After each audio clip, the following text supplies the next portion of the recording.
So, legends, it is finally time, properly episode 1 on the Project Golf.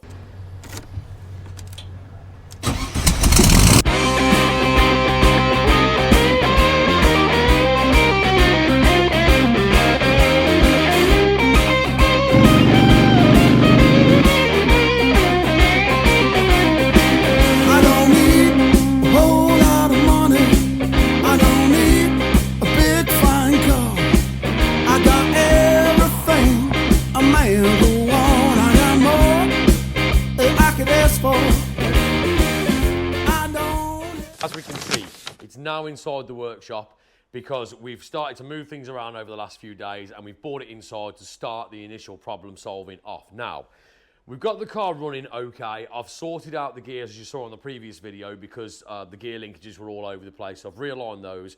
Now, we have an issue with the brakes. The seller reported there was a problem. They'd attempted to bleed the brakes themselves and basically left no fluid in the system. Naturally, that caused an issue. So first thing I did when we got this, after sorting the gears out, we filled the system with fluid and we bled all 4 corners. Now, on doing that, it was pretty obvious what was going wrong.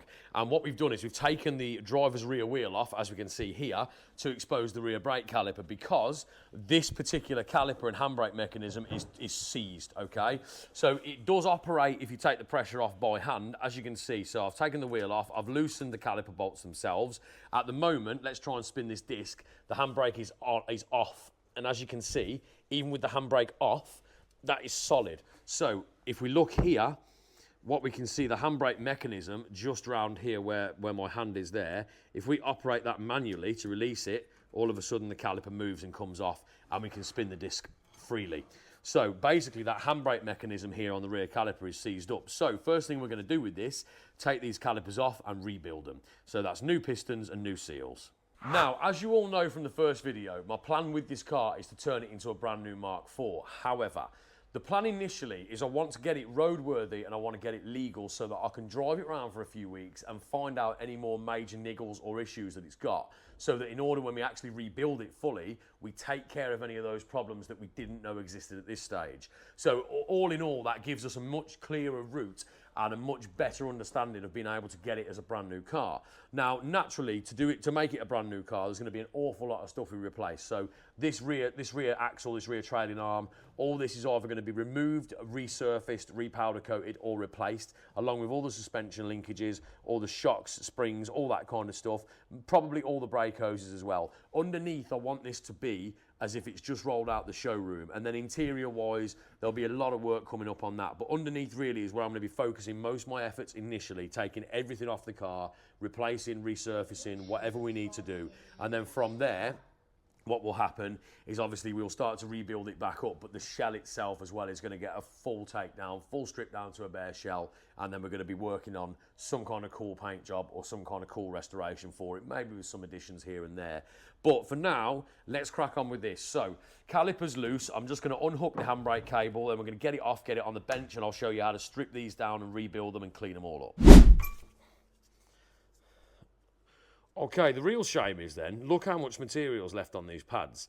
I mean, it looks like it's worn horrifically uneven, and that's probably because of where the handbrake's jammed and the caliper's actually jammed on. So there's some pretty poor wear there. So I think what I'll probably do is, as we rebuild this caliper, I'll also change out the disc and the pads as well. I mean, it's good practice. You know, they're not exactly expensive parts for what they are, and it makes way more sense to do that and get them right than mess about and put old parts on new parts and things like that. So that's what we'll do. I'll remove these, remove the carrier, and by the feel of it, there's something not quite right going on in there either, so we need to take a look at that. I think quite possibly it's binding inside as well, so we need to have a look at what's going on there because we can hear something there, so we'll strip all that down and have a good look. This rear pad is absolutely in there. Now obviously because I'm going to replace the pad and disc, I'm not bothered about levering against them, but that pad is, it's literally bent, it's bending away from the actual friction material, so that is totally seized up. You know, I'm not sure why they thought bleeding this would sort it out, but it was absolutely nowhere near. There's so much crud and corrosion and rust and stuff down here, it would have never sorted it. So we're going to have to go in, lever that pad out. Let's get it out and see how poorly worn it is and unevenly worn, and we'll go from there. Right, so I'm having to literally beat this pad out of the rear of the carrier.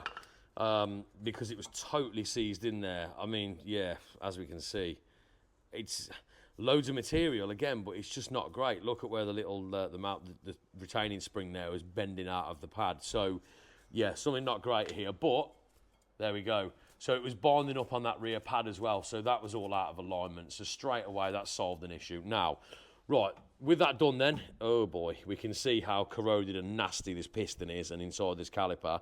So let's get this off the car, let's get it stripped, and let's get ourselves some way to being sorted.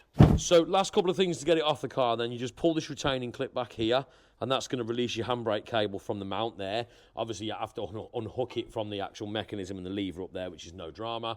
And then the other last part is the actual banjo up here with the brake hose on. So just those two. So the bottom one there, and then this bolt here to get the banjo off will actually release the caliper from the car. Now keep in mind rather that when you undo this, brake fluid is going to come out. So ideally you want to clamp the fluid hose to stop that happening. Okay, so what we're going to do then, as I mentioned, you can clamp the brake hose, this section here, if it's a flexi. Now, these are rigid, so they tend to shatter and split if you try and clamp them too hard. So, I've just got myself a mixing cup, and I'm going to place the mixing cup under the banjo once it's detached, so that I can make sure we catch any fluid. So, here we go. This is where it is ideal to do this while it's still attached to the carrier, but... yeah, there we go, that's that. So all you do, crack that banjo bolt off, and you are going to get a little bit of fluid, which is why I've got some blue roll here as well to hand, just to catch anything that may spew out. But you won't get too much coming out. We're just going to drop that underneath. Obviously, if you're doing this on your driveway, you might want to put like an oil drain pan or something down just to catch any of the fluid. I have currently got another caliper sat in our oil drain pan. There we go. So what we'll do now, we'll move the caliper out of the way, place that down there.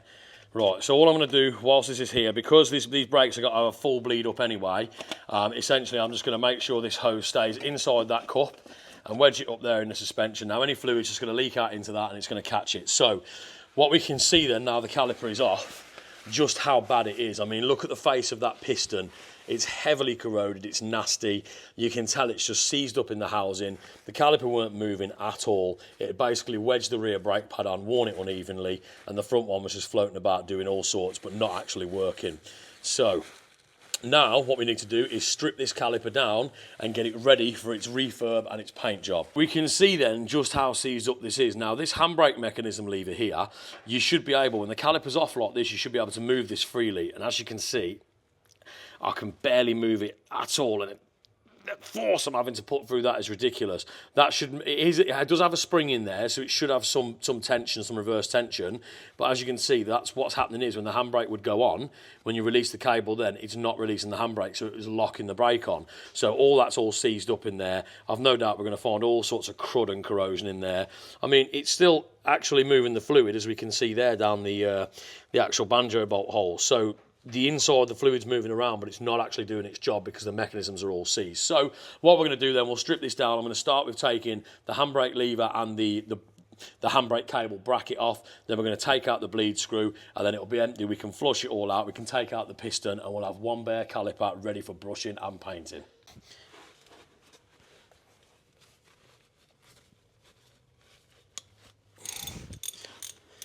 You okay there, Luke? You got a bit red.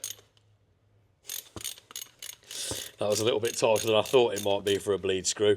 But yeah, essentially, you just want to make sure everything's out of the way. Now, it's a really good idea if you have them or you can get them to change the bleed screws over at this point. But because it spends most of its life submerged in brake fluid, the inside is usually pretty good. Like, that's absolutely fine. I'll clean up the threads on that. I'll make sure that's good and that'll go back in. So if they're all chewed up or whatever, then yes, it's a problem. But if you know you can clean them out and you can see a nice clear channel down the bleed screw there, then you're all good. And I'm just using some blue roll here just to place everything on, and then every time I undo something, I'll just empty whatever fluid is there out into this cup as well, where it's all going to leak back into, because now with the bleed screw out, that's where you're going to be able to empty most of the caliper's fluid out. So we'll just take a minute to get all that out. And we're going to get dregs while we're working on it, but most of it we'll be able to rinse away with brake cleaner anyway.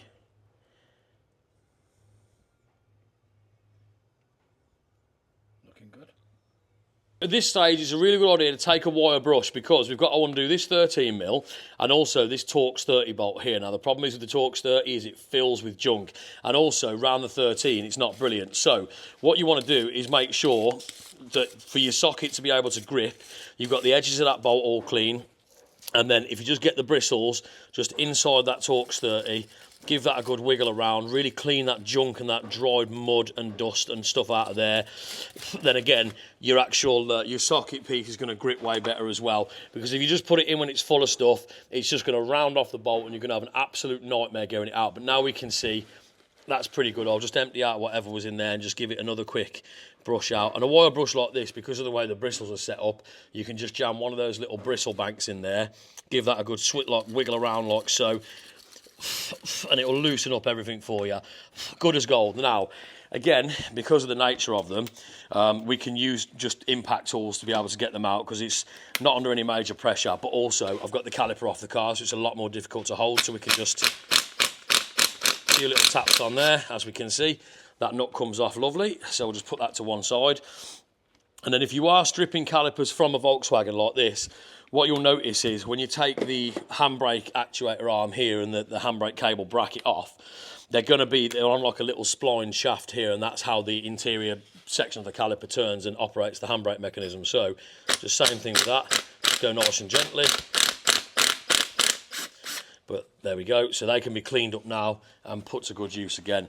So what we'll do, and it's easy as well, when you come to putting your handbrake lever back on, just make sure it's busted up against the stop and you're good as gold. Now this usually takes a little bit of wiggling to get off because of how solid they are on there, but again, a bit of wire brushing never hurts just to help it release.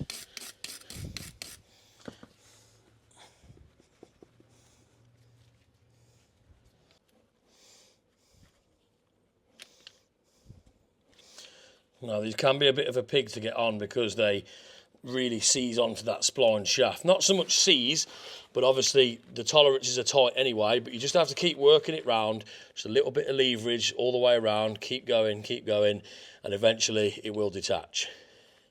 As you can see, I've already taken the bracket for the handbrake cable off because that, if I don't throw it at the camera, just slots in behind and then tucks over underneath so that you can get that off without having to remove the handbrake arm. And it also, once that's off out the way, gives you a little bit more access to get your screwdriver or your lever or your pry bar in there. And then just keep rotating the caliper around and just, as I say, even leverage all the way around. Now, you've got to be careful, there is a seal behind here. In the caliper rebuild kit that I have, there's a replacement for this seal, so I'm not overly bothered if I butcher this while getting this off because I know I've got a replacement. But if you weren't replacing that for any reason, be mindful it's there and be very careful you don't damage it. There we are, that's the handbrake mechanism all taken off. That's the seal I was mentioning before, which on this one is done for, so I'm glad I'm changing it. Now, what we're going to do is strip this caliper, but join us next time and I'm going to show you how to strip this down and clean it up to look like this one. This is the one from the passenger side that is almost ready to go back together, and as you can see, it is a different caliper altogether once it's all cleaned and wire brushed up. I just need to do a little bit more brushing, but that's exactly what this one is going to end up like, and then we're going to paint them, fit them back up, and have nice new brakes, new discs, new backing plates, new calipers or rebuilt calipers, and we should have perfect working brakes on the rear. Oh, as always, don't forget to drop a subscribe if you want to see the progress of this build, and please share some love on the video. Drop a comment if you've got any questions below, or even if you just want to talk about the project or any projects you've got going on, because we'd love to know what you guys have going on at home. And subscribe as always, and we will see you in the next one.